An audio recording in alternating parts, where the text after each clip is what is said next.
Dimitris, thank you so much for agreeing on doing this interview with me on such short notice, and obviously welcome back to Moscow. Well, the pleasure is mine, the pleasure is mine. We've been living over here 8 amazing years, and I came after a year and a half, almost meeting again friends, seeing you in this great environment, and we have to thank also Erdal for making it happen for us.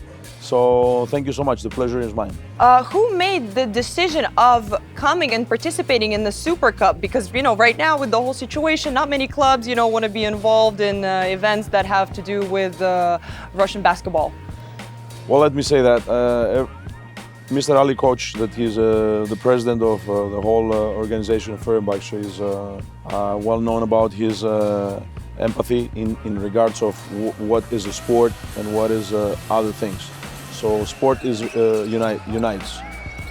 It was a great opportunity for us and for Besiktas as well, both Turkish teams to come over here and declare that we want the soonest possible the Russian teams to come back into the European scene in all sports, because sports is something that unites people, not divides. And obviously for me it was great to meet Andrei, to meet Natasha, to meet so many other friends and to share time and to have dinner. But yeah, that was a decision. We wanted to play friendly games, strong friendly games. It helped that we did play. We get kicked ass on the ass. I'm sorry for my language, but we got kicked, let's say, straight, and we got our lessons. So we have to work more and more and more. Hey, but it's good in sports and in life generally, right? To sometimes have like that little shake to be able to figure out which direction you need to be making adjustments in. Undoubtedly, in life too. You gotta go low, you gotta go through adversities and through obstacles in order to raise up again. So you fall, but you fall again, then you fall better, and then you come up and you say, yeah, it's not gonna be easy, but it's gonna be the way that is gonna give me joy. So pretty much that's what happened in sports and in life. We have new additions. We wanted to see the new additions. We wanted to see Sertac Stanley, how he's playing with Papagiannis together. We wanted to see how Jan Madar is making certain adjustments into the team. As I said, bring people from the injury. We still have injured Nigel, we still have injured Metejan. Unfortunately, we had Raul Neto. I don't know what is going to happen. I don't want to have, let's say, some kind of a bad news, but the injury is quite serious, and maybe he's going to lose the whole season. But it is what it is. We have a good structure. We have new 9 players that they're from last year. That they're gonna help the newcomers to understand the environment, the expectations and the obligations we have. If next year you're gonna get invited to the Super Cup, are you gonna say yes? Well, definitely yes. It is a yes, and I hope more international teams will come over here and enjoy. First of all, the organization is great, people are great, the gym is great, the facilities. So I don't want to say about Moscow. Moscow is one of the most beautiful cities. So obviously we are doing sports. We don't do neither politics, neither any other thing. So we just want to talk about basketball, about how we can grow in terms of being together, analyzing and helping each other in order to evolve into the basketball game, which is amazing. What's your warmest memories of Moscow? It's pretty warm right now, it's fall. Obviously, it was more often cold than warm, but no, the memories are the bonding we have created and the relations that will stay and last forever. In sports, as also in business, besides trophies, disappointments, losses, wins, what remains untouched throughout the years and throughout the rivalry or confrontations you may have is the friendship. And I'm proud to announce that I do have friends over here that I can pick the phone and call them, congratulate them for their birthday, congratulate them for their happiness, try to talk to, listen to them, and they will listen to me. So I do have great relations here in Moscow, which are gonna last forever. You mentioned that it was a shock, the loss against Loco. The way it came, you can lose games, and with all the respect to Loco, they're doing a great job. I mean, that everybody's playing basketball, everybody can compete, but the way we were defending was wrong. The young player of Loco, Alexander Sherbinyov, he made a comment after the match. He said that his team is at a level right now that they showed beating your team that they can compete with the EuroLeague, like EuroLeague teams, and play in the EuroLeague. What can you say about that? Well, what can I comment to a comment to the quote of the player of Loco? It says itself that the confidence and the trust into the process and into the team is huge from his side, which is good.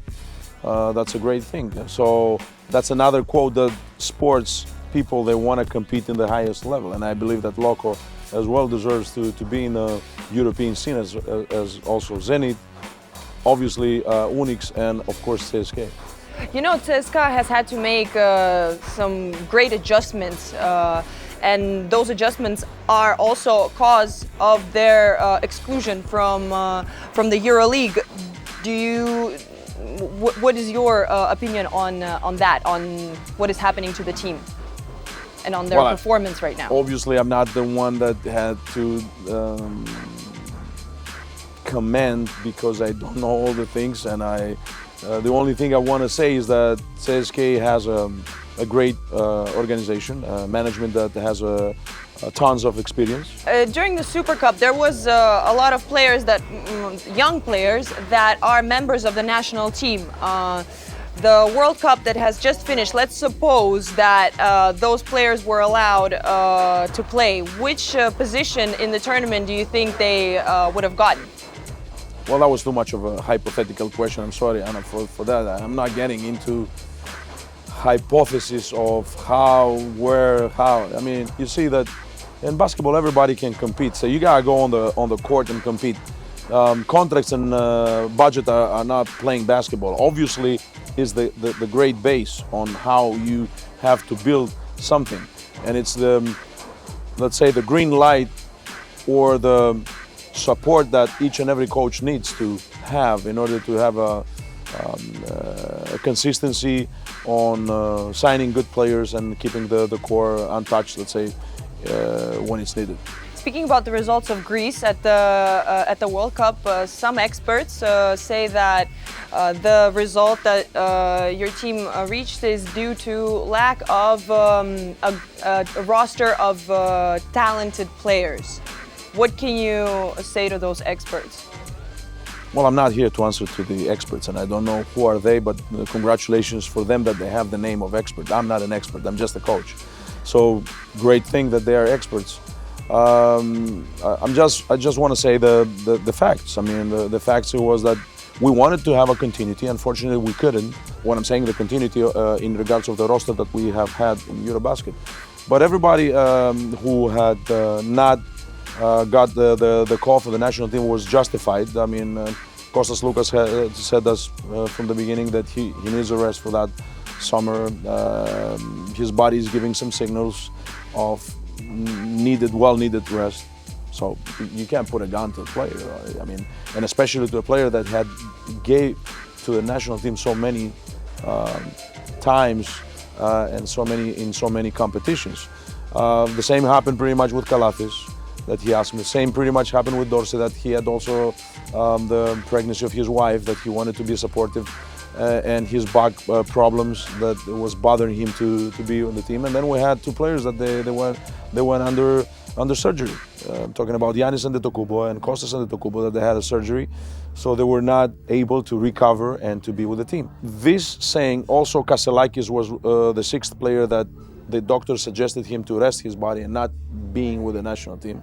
We had a bad luck of Mitoglou.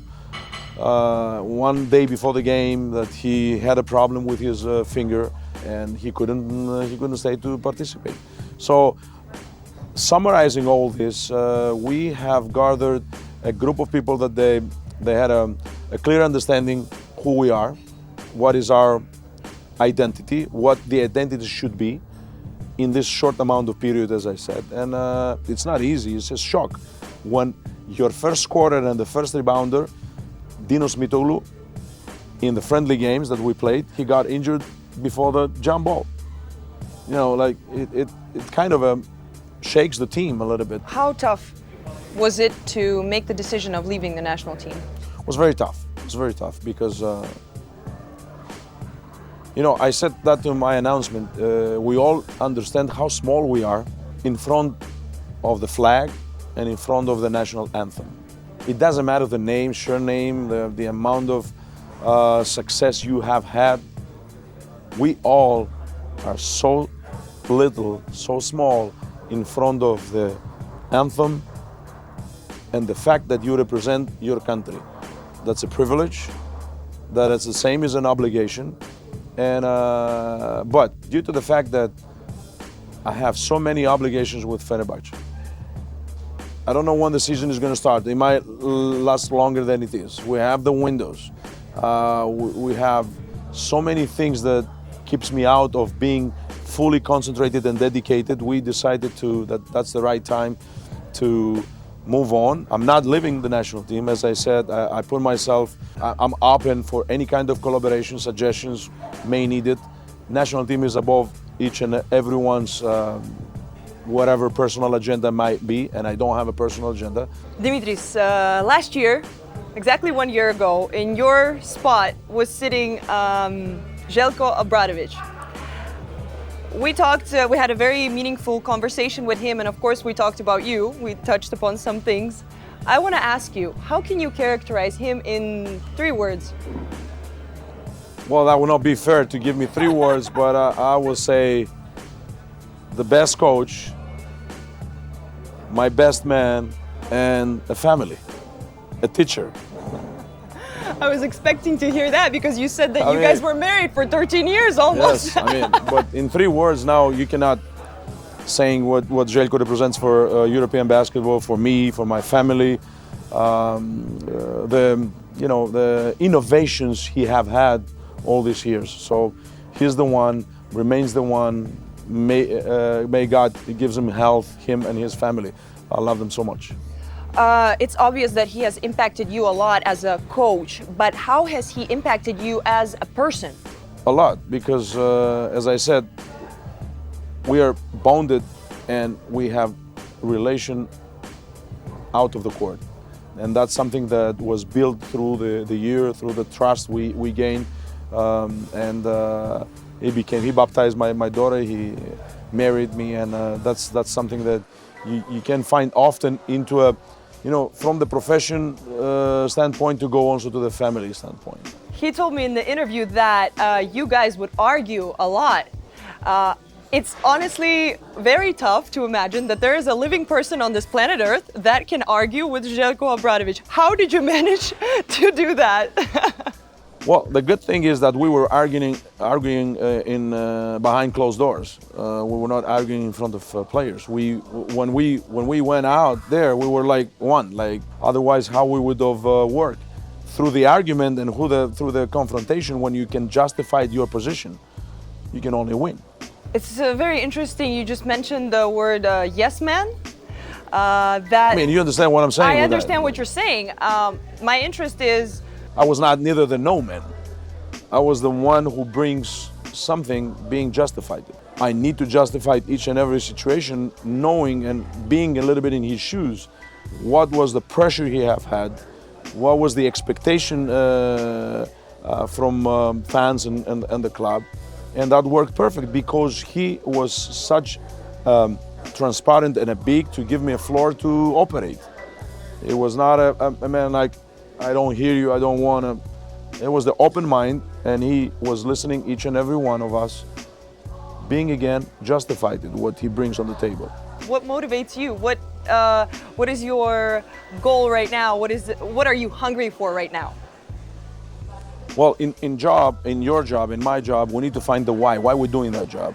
So when you're gonna find the why, and after 30 years, I pretty much see that I found the why, then you're gonna find the what. And What's how. the why? Well, the why is that teaching people and making relationships and seeing people that they're growing and making new champions and bring them into the level of understanding that you need to earn things on the court. Pretty much when we think that the word is circulating around us and everything is happening because of us, it's too much of an ego. When you're gonna be sure that you gotta get rid of yourself sooner than later, when you're gonna get rid of yourself and saying, yes, I am one that I have to lead by example, then you're in a good way. You said the first is the why, and then the next question is the what? What and how. Then no, it's not a question, you're gonna find, I said, the how and the what. So, but you have to find the why I'm doing that. So you said, what is my motivation? I'm waking up and I'm happy to go to practice. I'm happy for the new challenges. I'm happy for the new building of a new team and a new environment. I'm happy to make people proud. I'm embracing the failure. I'm embracing the probably not meeting the expectations. Let's see it on the realistic path, and let's try to build something on it. I'm over here to accept criticism, just to know I'm the worst critic in myself. Well, I'm sure that Željko's opinion is extremely important for you, but is there any other person whose opinion matters to you as much as his? Well, yeah, unfortunately we lost the late Dusan Ivkovic in sports, but so if I call my brother Željko, Dusan was my sports father. He gave me so many things, and I'm grateful to his family. And obviously my closing friends and my wife, they will give me their perspective from how the things should look in a different angle. I said they look the things in a different angle. And you know, sometimes when you're changing the angle you watch at the things, then the things you're watching at, they change too. Basketball is your life, but I'm sure that not only. I'm sorry that I'm jumping. Not only. That's what my question is about. What is outside of basketball? Well, we can't be like this in what happened in the world. We see so many things are happening which are bad. The pandemic, the earthquakes, the floods. People are losing their lives. We can have shelters. We have wars outside. So we can be just, all right, we're happy because we're doing what we're doing, and we're, you know, we don't see it, we don't hear. We can close our eyes. So can we do our word better? Can we give to our children a better word out there? Being more polite, understand that the environment needs to be also protected, and doing things towards that direction. That's also a why. I am the why in my profession too, because I'm teaching basketball players, but I'm teaching also youngsters that they're still wearing shorts, and they need to evolve and they need to develop some kind of a well-established position into what's happening in society, not only in basketball world, but outside the basketball world. I would be more than proud to hear that we have 15 adults, they do care what happens here and there. And I see that when it happens, this devastating earthquake in Turkey, that all the players, they donate, all the players, they donate their blood, all the players, they were, but we don't have to wait for something bad to happen. We need to have a status, we need to have a position before the things happening. So we need to prevent. I heard that you love reading, so I was going to ask you. Well, I do read a lot, and usually I read 3 books at the same time, so I can a little bit go disconnected.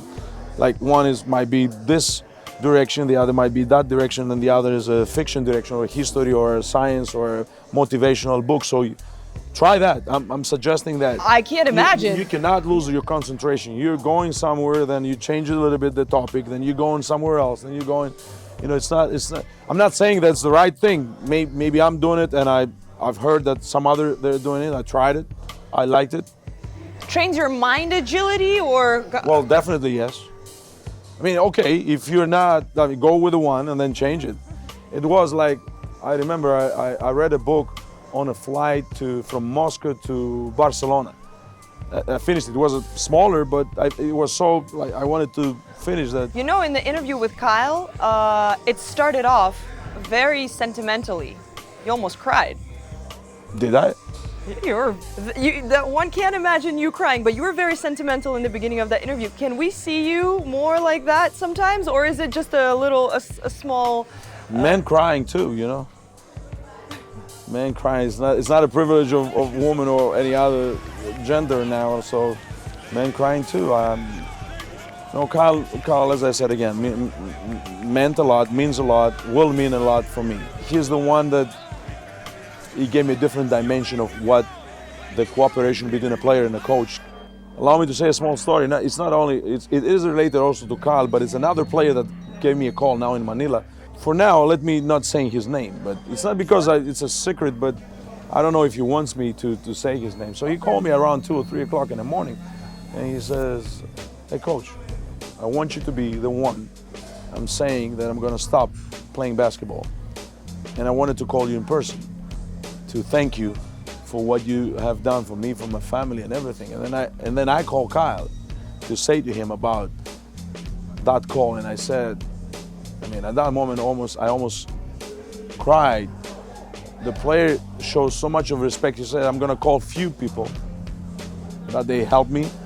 They taught me how to go," and that's what it lasts after that. So as I said, relationships. So tomorrow I can call him, and and he pretty much he shows interest in regards of turning his himself into a coaching. So he might need some advisors or something. So we'll be more than welcome. So that's what it's lasting. Somebody calls you and says, I also have a very short story for you, and I would like you to comment on it. So in 2019, when you were with the CSKA playing in the finals of the EuroLeague, something happened in the locker room right before the finals, and it happened without your knowledge. That the players before the game, they watched a movie with their mothers, addressing them, giving them words of support and talking to them, and the players did become very sentimental as well. Some of them almost cried. It was a very sensitive moment, and as far as I know, you weren't very happy about that situation. It was very touchy. I can say just thanks is going to be not the real word, but I admired the idea that Natasha and Andrei they have had. They addressed to me literally an hour before it would happen. I said I'm fully supportive. I said that, and my hair is coming up, and seeing the mothers of the players and the players saying like the word like that, they gave them such a boost. Going. We have heard stories and stories about Corey Higgins, about Will Clyburn, about Kyle Hines and all these guys. Super idea. You practice it again? I don't know. It was spontaneously at that moment. It came. It was such an innovation. What are your favorite places to go to travel to go visit outside of work? Well, it will sound that much patriotic, but Greece has so many beautiful places to visit, and I haven't visited them all. I really call everybody to visit Greek islands. We are privileged having seaside from 3 sides of the land, because we do have also the honor and the privilege to visit so many places with the teams and play so many games in different continents, and that's a huge advantage in our job. But please come to Greece, each and everyone. It's the time to come to Greece. Being now also president of the EuroLeague head coaches board, that I'm honored to be, and most probably I'm not announcing something. I know I'm not allowed, but we're close to make a deal to make the next clinic in Greece. So that would be huge. Wow, we're definitely coming. Many coaches, bring your families, bring your relatives, and come to Greece. You're about to have dinner. You didn't order asparagus. I know that. Please, Erdal, asparagus. Teşekkürler. Abi, asparagus. Yes. You know the reason why I'm asking. Asparagus is the thing that helped me to study. Whenever I have asparagus, first of all, it's delicious. I like them. Same, actually. I do like them a lot. So yes. But I would like you to share a little piece of that story, because I was listening to it and I was like, wow, what an unusual, turnaround of everything. Well, they wanted me to be the one that represents the company, Tricalino was called back then, that produce asparagus and export to Germany. The base was Munich, and then distribute it to the whole Germany. Germans are, loving. They adore asparagus, and they wanted me to study this so I can be there. My base to be Munich, and start learning the language and everything. But I didn't see my call was different, as Simon Sinek said in the book. My why was somewhere else. I did try other things in life, but basketball and sports was mine. If you were to write a letter to yourself, to your young self, right now, what would you say? I'm still young. Sorry, yes you are. To a younger young of you. I'm buying a little bit time to think what I would have write to myself. Because you're often asked to give advice to young athletes, to young basketball players, but what advice would you give to your young self? I would have said to my young self, bravo for being stubborn, bravo for chasing your dream, and you being more experienced than on your younger self, that you were a little bit more of seeing the things in a different perspective. Don't say no that often. Listen more. Those are the things I would have write to my younger self. And to finish off, can you please give our viewers some words of advice in your fashion, in the way that you do it with so much passion, being the great coach that you are, the magnificent... Sorry, turn the camera to Anna, because the fashion is what about me? Okay, listen. Being dressed, or being well dressed, or being is a kind of respect towards to what you represent and to yourself. I'm not dressed every day to impress you or you or you or you. I'm dressed because I feel respect towards myself and how to be presented outside. That starts from yourself. I'm not saying that this outfit is the right outfit. However, our cameraman feels nice and I like what he's wearing right now, or you. So it is how you feel. So I'm not the right person to give advices for that, no. It's just how you feel. But I feel respect if I can talk about myself. Thank you, Coach. All right.